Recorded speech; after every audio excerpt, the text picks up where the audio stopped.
Lumpur Thakur Singh Powdyel is the recipient of the prestigious Gusi Peace Prize as well as the World Education Congress Global Award for his contribution to education in the country. Today, the Education Minister is on Talking Matters to talk about the Bhutanese education system.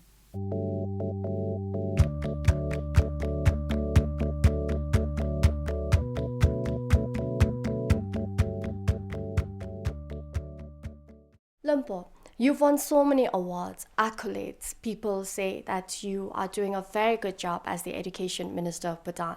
Then do you feel sometimes that it's enough now, that you're going to put your legs up and say, I'm going to rest on my laurels for now? I think my well-wishers, friends, have been very generous. In fact, extra generous. Whatever little I've done so far as an educator is what I ought to be doing at the very minimum. And it appears that because of the condition of education, not only here in Bhutan, but also around the world, people believe that if there's a small example of good work, that is good enough to be recognized. So the awards that you have mentioned have come not to me actually as an individual. Education is a collective effort. We have a very large ministry, a very large network of educators, my friends, fellow teachers, my colleagues at the ministry, and of course my predecessors. Everybody has been working as hard and as sincerely as we ought to. So these awards have come not to me as an individual, I believe. They have come to Bhutan, they have come to my colleagues, they have come to the education system as a whole. I think these are an acknowledgement of some of the good things that we've been doing and some of the good things that Bhutan as a country has been doing. We have had great leaders to look up to, and all that we've been doing is simply following in their footsteps and see how we can best measure up to the expectations of this mission called education. What of criticism, actually, that our focus is very much on the academic, that there isn't much emotional growth, a sense of maturity is not allowed by the current education system? Conventionally, we are focused on more of academic development, especially in the more recent times. We have been making departures and significant departures. Particularly in 2010, we in the Ministry of Education launched a massive nationwide education reform initiative. We call it Building Green Schools. Green schools not only as an end in themselves, but green schools as a means to an end, and the end is Green Bhutan. So we hope that inculcating the different elements of a green school, there are as many as 8 of them, we believe we'll be able to build the required rigor in our students and also bring about some element of integrity in the whole of the education system. Because at the moment, when you talk about teaching and learning, the focus mainly is on the intellectual dimension. While it is important to build the intellectual dimension, it is also important to cultivate the many dimensions of life. We have the natural dimension, we are all natural beings. We have the academic dimension because we all love knowledge. We are social beings, so we have the social dimension, cultural dimension, spiritual dimension, aesthetic dimension, and above all, moral dimension. This Green Schools project is very comprehensive. It's integrated. So we believe that building green schools would be a very important way to restore the much needed integrity and honor to education. And this approach, this initiative, we believe will actually not only help us to advance our nation's goal of gross national happiness, but also bring back to education the required integrity that it often seems to be losing. But what of the teachers then? You think this is a noble profession, but one of, even before you joined as the education minister, took up this post, it was already there that teachers aren't as dedicated, or this is the second option for them, it's a second option occupation for them. How is it that you're expecting a turnaround to bring the nobility to this profession, that people actually come in thinking that yes, they're going to be passionate teachers, they're here for a noble cause? We believe that there will be some positive changes. We are working hard to put in place the necessary avenues for teachers to upgrade themselves regularly. We have just completed a master plan for in-service education of teachers. We have also planned to inaugurate a new in-service education college that will be in Yonfula. And there are going to be regular programs for teacher development. And we have the greatest inspiration that comes right from the throne. His Majesty the King has always had time to meet our teachers, encourage them and inspire them. And also there's been this tradition of recognizing the work of teachers by His Majesty the King. And of course the Ministry of Education has been keeping a good eye on what the teachers have been doing in the field. So we believe that there would be a change of heart, and that bright young men and women would actually come into teaching. We actually launched a program called My Village, My Responsibility, hoping that some civil servants would come and spend some time with us in teaching, that they would go back to their own villages, spend some time in the schools, maybe for 6 months or 3 months or 1 year, depending upon how long they can spare. They can afford to spend their time in the villages. But unfortunately the response has not been very encouraging. But we hope that there will be people coming forward to share what they know with the children, with the students in their own villages. We believe that some of our Bhutanese people have been to some of the finest schools, colleges and universities around the world, and they have also acquired a lot of knowledge and experience in their own field of work. And we feel that they owe it to the succeeding generations of Bhutanese people, the youth of Bhutan, and that they will think that it is important to share what they know with the young people of the country. Because if we are thinking of building a nation, we have to build, of course, the infrastructure. We have to build the objective life of the nation. But it's extremely important to build also the subjective life of the nation, the softer, the more graceful dimension of the nation. And to do that, we need to build education. We need people to come and make their contributions to that cultivation of the softer and the more graceful element of the nation or the society. So even though at the moment a lot of the people still feel that there are other more lucrative and much more exciting areas elsewhere, but we believe that there would certainly be a change of heart, and that at least some young people, bright young men and women of Bhutan, will consider teaching as their career of choice.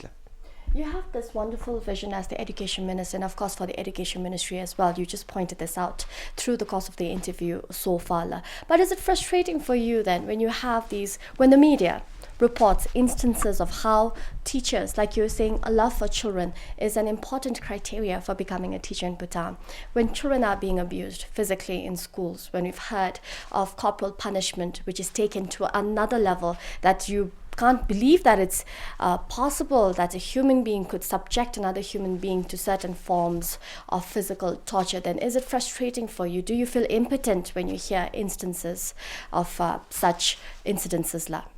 I've been a teacher almost 30 years now, and thankfully and happily I haven't had to beat a child anytime in my career as a teacher. And now when I hear of instances where a child has been physically abused, it breaks my heart. because I cannot imagine a human being inflicting pain on another human being, and especially a teacher beating a child and inflicting pain. We have a policy of not physically penalizing children, not using corporal punishment, in other words. We have received views both from the parents and the students as well as the community at large. Some of the parents believe that in a system like ours, there must be this element of fear. If there's no fear, there's going to be no discipline. And many people also believe that one of the reasons why there is this perceived decline in discipline in schools and in the society at large is because the element of fear is becoming now weaker or lesser. There is people are taking all kinds of liberties. So some kind of punishment must be imposed. This is the kind of perception that the parents themselves have. And I've been traveling quite extensively around the country, and I'm actually quite surprised to hear that even children believe that one of the reasons why students don't respect the teachers now is because they are not afraid. So that's why sometimes when there are deviations and marked deviations from the norm in the school, some teachers do resort to physical punishment, even though as per our policy this is not permitted. So for me, as an educator, as a teacher who spent all my working life with children, I feel that while there may be instances where teachers are left with no option but to inflict some element of physical punishment on the children, personally I believe that this is not desirable, and that we should find other alternative ways to correct children if they go wrong. But when you are left in a situation where the teacher feels frustrated, the teacher doesn't find any other alternative, he or she would be inclined to resort to corporal punishment. While it is not permitted as per our policy, there have been instances, and these are very painful instances. And my hope is that we are able to guide our children, and the children are able to cooperate with the teachers in the school and with the parents, with the society at large, and that there will be no reason for and no room for physical punishment. That you will never condone Yes, indeed. resorting to such behavior, Indeed, Lalimpo. yes. In situations now, how you've protected the education ministry, people feel that you have been, because you are an educator yourself for the longest, there's an emotional involvement, a very strong sense of empathy with teachers in Bhutan, that you feel that no matter how dire a situation, a teacher must always be given the benefit of the doubt. I think so. Perhaps Bhutan is one of the very few countries where the teacher is called Lopin, king of knowledge or queen of knowledge.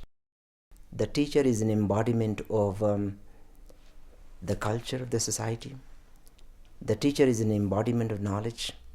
The teacher ought to be an embodiment of good conduct. This is the kind of teacher we would want to have in the society. So for me, teachers are extremely important in the system, even though today, because of all systems of e-learning, digital education, the role of the teacher may have been minimized. But in a system like ours, for a long time to come, the physical presence of the teacher in the class is going to be important. The teacher not only teaches the subject, the teacher not only imparts the curriculum, for me, the teacher is the curriculum. The teacher's life, the teacher's lifestyle, the teacher's outlook,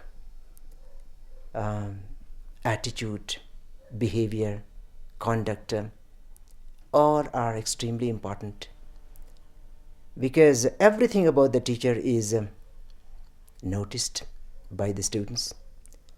So whether it is the physical manifestation of the teacher, how he or she presents himself or herself in the class, how he or she talks with the children amongst themselves, and how they conduct themselves in the wider community. So for me, the teacher is the most important element in the whole scheme of education.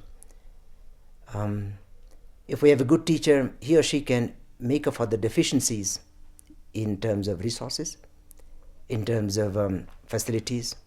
Even if the students are not all that motivated, a very well motivated teacher can actually do wonders with even average students. So for me, it is important to protect the image of the teachers. It is important to secure the integrity of the teacher, not simply because the teacher has a certain status, but because the teacher ought to have that status. The teacher ought to maintain that status. So we cannot have a system where our teacher is not able to live up to the high standards of teaching. So that's why I feel very passionate about the role of teachers. Do you, because you speak of teaching and teachers as if with a sense of nostalgia, so I must interrupt you at this point to ask you, do you miss teaching? Because you were a lecturer at Sherupse College and the vice principal for a very long time at Sherupse, and some people say that you actually shaped the identity of Sherupse College. That was your legacy. Now, that is your legacy, continues to be your legacy. Do you miss teaching, being physically present in a classroom? I do. Teaching has been one of my weaknesses.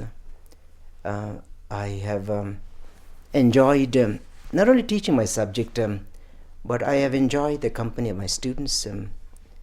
They are not only my students, but they're also my friends.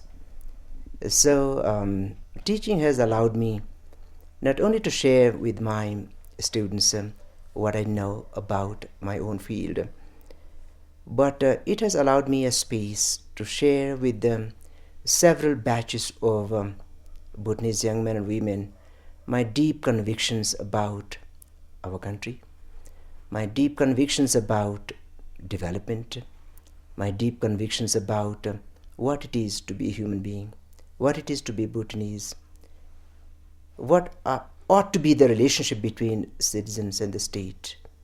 So teaching has been for me not only a little space in which to share my knowledge, whatever little it is, with many batches of my students and young people of Bhutan, but also a very useful creative space.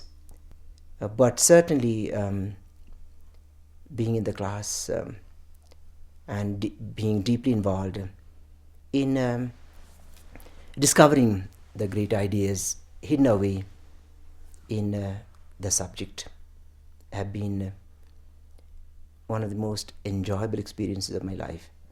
And certainly I miss the campus, I miss the classroom, and I miss those interactions with my students.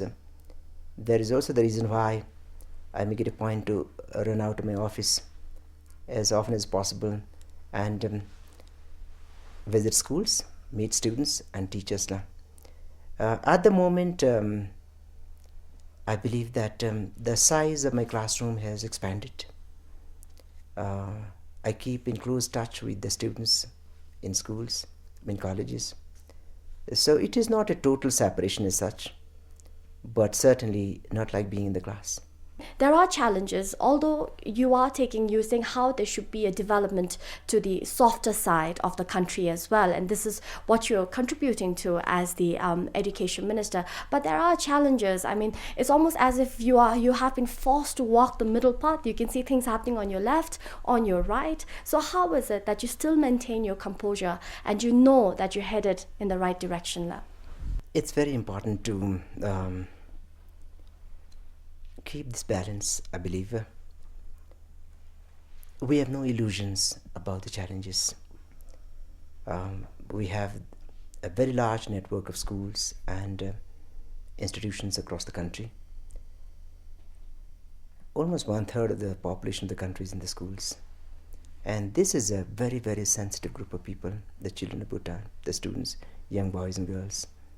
And our teachers form another very sensitive group.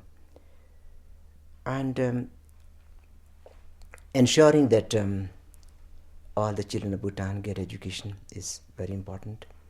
The Constitution of the Kingdom of Bhutan requires that any child who has completed the age of 6 years must be in school. We have also our obligations as signatories to some important international conventions affecting children and youth. So all these require us, the Minister of Education, my colleagues, to ensure that no child is left out. We have done very well in this. Our enrollment, especially at the primary level, has almost reached 100%. At the middle secondary school level, we have done fairly well. As a matter of fact, quite well. But at the tertiary level, we have to do more work. Because of the proliferation of schools in some of the Dzongkhaks in the past, we have had some challenges, especially in keeping them going now, because unlike in the past, there's been a large movement of people from one Dzongkhak to another. So when the parents move, children move with them as well. Sometimes the villages have very few households. We have some classes without children at the moment. In some years, we have no PP admission. And if there's no PP admission this year, 3 years down the line, there'll be no children in class 2 or 3. So we've had to rationalize the distribution of our facilities. That's why if we had a primary school in the past, we've had to, in fact, bring it to a community school level now. If we had a lower secondary school, we've had to bring these lower secondary schools down to the level of a primary school. Some community primary schools have become extended classrooms. This is basically to ensure that we're able to provide the required facilities, and also to make sure that facilities don't go waste. But as and when the student numbers increase, we will take the schools back to their original position, level, or in fact even upgrade them. But certainly education cannot falter. Education is built on the principle of hope. It is built on the principle of possibility. So things may not be perfect now, but with effort and with commitment and dedication of all of us, we believe that things will improve. Things have to improve. There's no other way around it. So if education does not do well, this country cannot do well. That's the bottom line. That's why I'm still very hopeful that in spite of the challenges, we'll be able to turn the system around. You are quite idealistic, actually. Like you say, you did actually say also that you're very hopeful. But you never get impatient, though, because we're talking about progress which is not always tangible in this case. For instance, how do you measure the success for educating for GNH? How do you measure if a student is turned out well? So does this not make you impatient then to see the fruits of your labor? I'm impatient to the extent that all children ought to be in school when they ought to be in school. I believe that till the last child is in school, education will continue remaining an unfinished business. So I'm impatient to the extent that children have to be in school now. They cannot wait. But I'm patient to wait. Education is a long-term investment, and we may not be able to see the fruits of education in the short term. We may not even be able to see the fruits in quantifiable terms. Education is an experience. Education is a cultivation of qualities, attributes, knowledge. And knowledge cannot be quantified. Wisdom cannot be quantified. Attributes cannot be quantified. There's something of the ideal in education. Education has got to be idealistic. It's got to be pragmatic, but it's got to be idealistic as well.